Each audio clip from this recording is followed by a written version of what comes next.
There are two views of the Israeli military, what you hear in most of the media and the truth. I'm going to tell you the truth.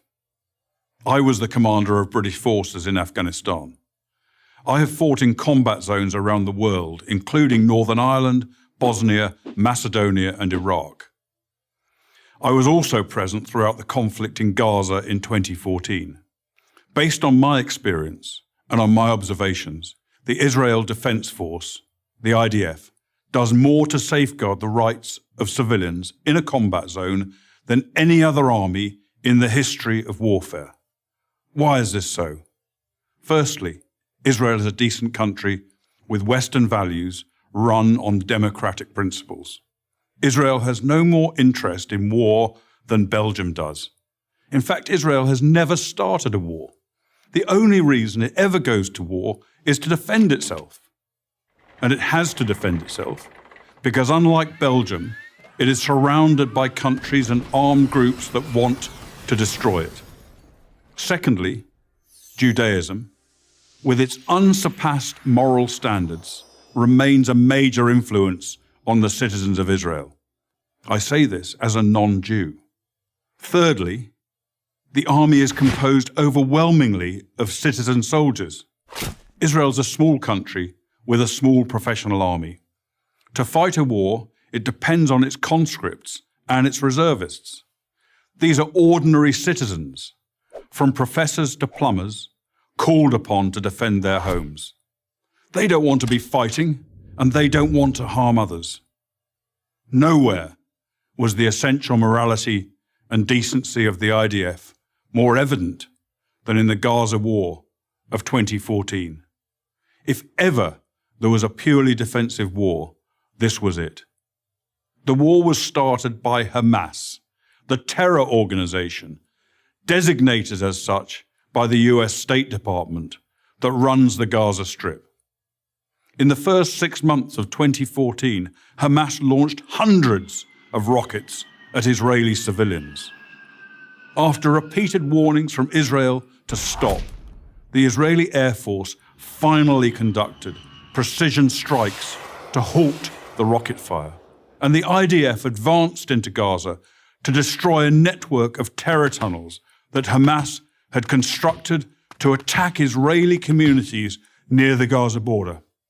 The IDF took extraordinary measures to give Gaza civilians notice of targeted areas, dropping millions of leaflets, broadcasting radio messages, sending texts, and making tens of thousands of phone calls.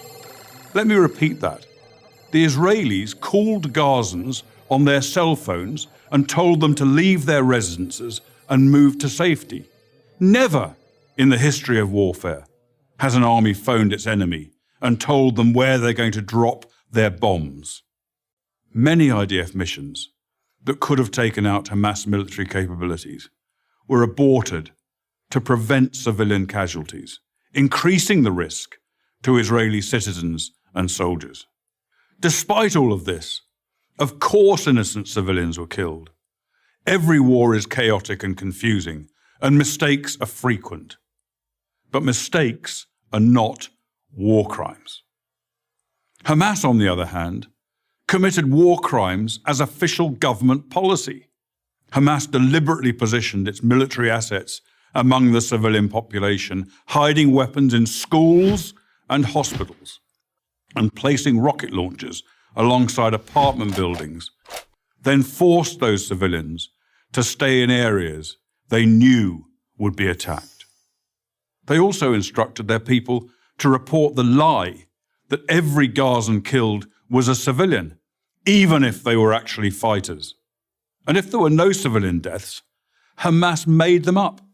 Numerous internet sites show Palestinians elaborately staging sniper victims and smashed ambulances, among other phony horrors.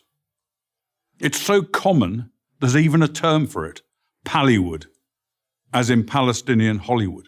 Ironically, it's the leaders of Hamas themselves who best understand the extraordinary measures the IDF will take to protect innocent civilians. They take full advantage of Israel's decency and adherence to the laws of war.